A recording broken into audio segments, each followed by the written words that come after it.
Sup, it's your boy Big Reg, bringing you the 8th recap of the 2018/2019 Michigan Wolverines basketball season. A recap that's going to cover a 3-game stretch that started with a victory versus Wisc, continued with a loss to PSU, but then ended with a bounce-back victory versus the Maryland Terrapins. Man, oh man, what a week it's been.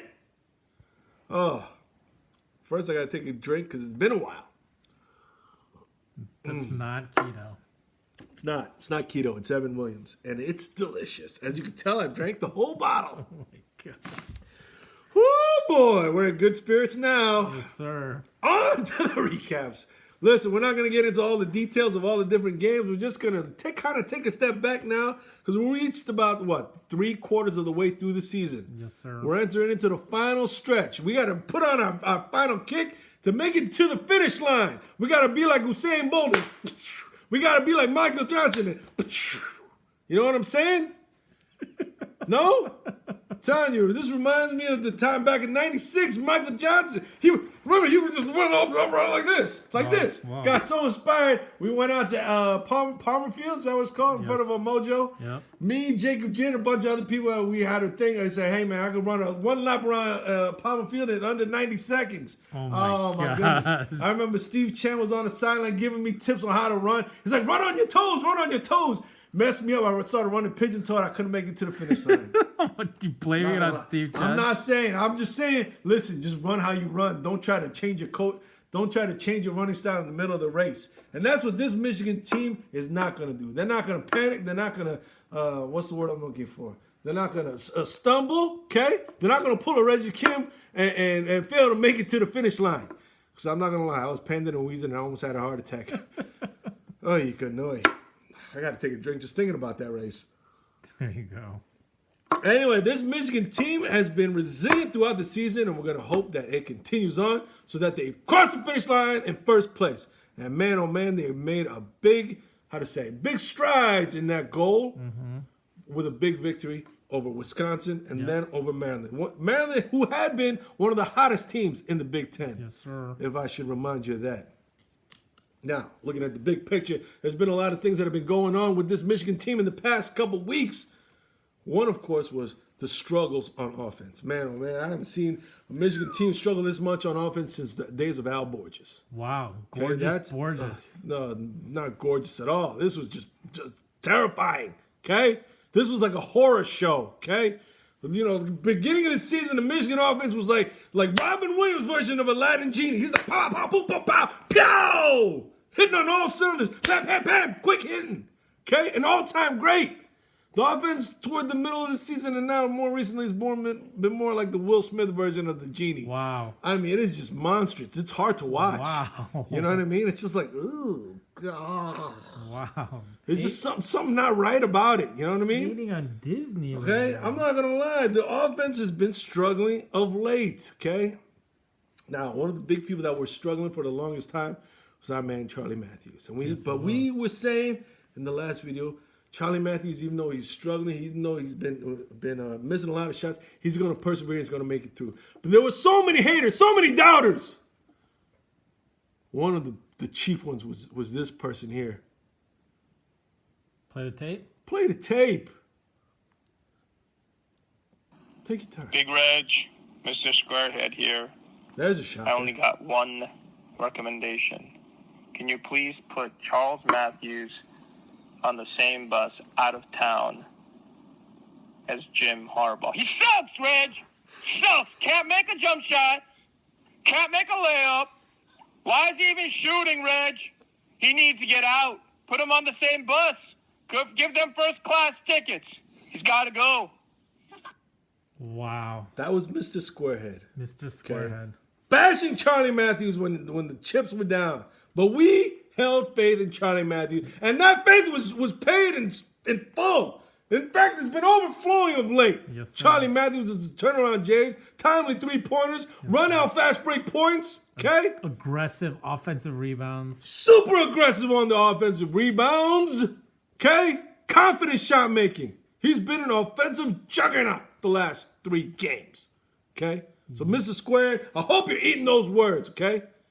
Ye of little faith. Ye of little faith indeed. Goodness gracious. But you know what? What warms my heart though? What? Despite the fact that Mr. Squarehead was so adamant in his viewpoints. You know what gives me hope? What? The children. The little children. The children. Because I believe the children are the future. Let's listen to a follow-up message that we received from the little squareheads, the mini squareheads. Here we go. Don't listen to our daddy. Michigan is number 1. Wow. Warms my heart. Warms my heart. Don't listen to my daddy. I'm telling you. All from the mouth of the children. You know what I mean? Yes, sir. Oh, bless them. Bless them. I would raise my glass to the kids, but is that bad? That's illegal. Okay, so you know what? Bless them. Bless them. Just give him a round of applause. Telling you.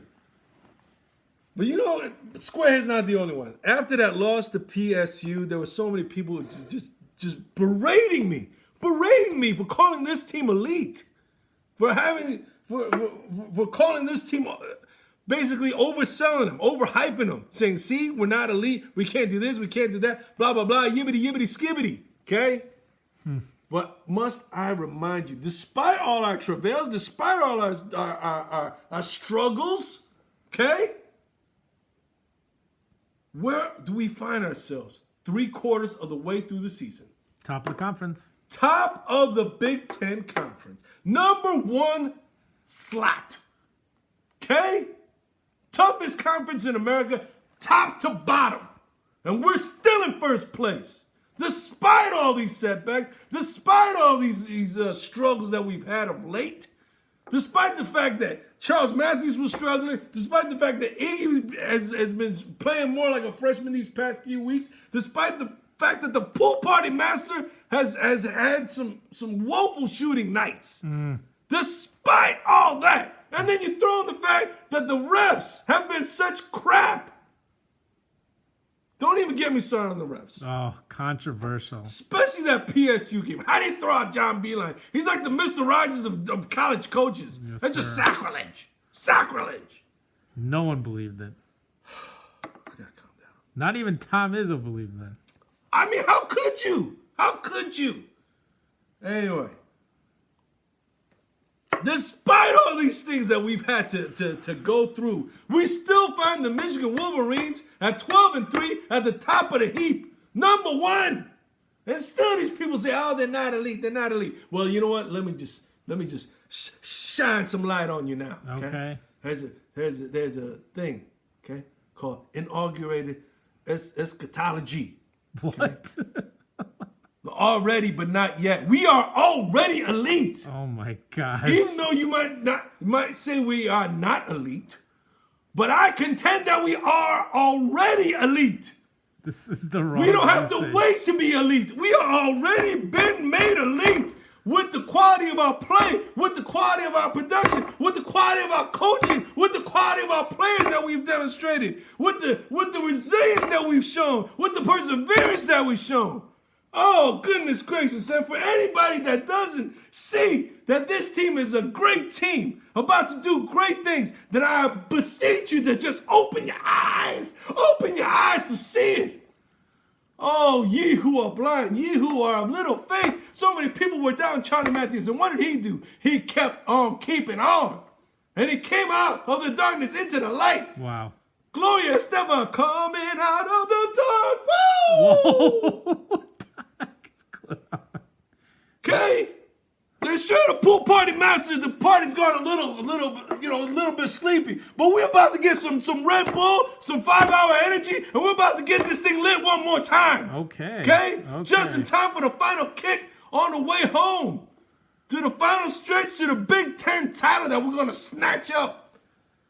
Oh, and if you don't want to be along for that ride, then man, oh man, I don't know what you're doing around here. No, sir. I don't know what you're doing around here, because you know where this bus is going? This bus is going to the ship. The ship. The ship. The ship. Okay? It's going to the party cruise called the ship. The ship. And the party, this is not just any old ship. It's the championship. Yes, sir. Woo. Went to church right now. Went to church. Not elite. Please. We are already elite. already elite. Okay? Anyway. Going forward, we're going to hope that Charlie Matthews continues his torrid shooting tear, that the pool party master can restore his shooting touch. Is that why you're wearing the hat? We got to get that pool party started one more time, kids. Okay. We got to get it going. Okay. And we're going to hope that the coaching staff can help Iggy steady the ship and become a much more consistent performer. Yes, sir. Because he's going through some freshman struggles, which is understandable. Yes, sir. We have full confidence in Coach Beeline and the rest of his staff and the coachability of those young men, that they are able to listen, that they're able to grow and learn. So we raise our glass to that. Yes, and we are sir. hopeful of all those great things that are about to come. Speaking of things to come, the big thing that's going to come, you know what's coming next week? Yes, sir. Big matchup versus MSU. Yeah, Sparty. Sparty. You know what? I hate Sparty football. Everybody knows that. I think D'Antoni, I don't even want to say his name. He's a douche. The douche. He's a douche. But you know what? In all honesty, Coach Harbaugh could be a little bit of a douche too, so it's kind of douche on douche violence. So you know what? You know what? A lot of things happen in football that, But in basketball, respect to Coach Izzo, his program, his players. They always play tough. They always play hard. You know what I mean? There's no love lost between the two teams. No, sir. No, sir, indeed. But, there's respect. So we raise our glass to those gentlemen over there, and we're expecting a heck of a game, a heck of a matchup. Yes, sir. So, Michigan fans, if you're not already on board, get on board. Get on board. Get on board going to the ship. Going to ship. Going to the ship. Going to ship. That's all I'm going to say. Raise our glass. Go blue, because we're going to the ship. Go blue.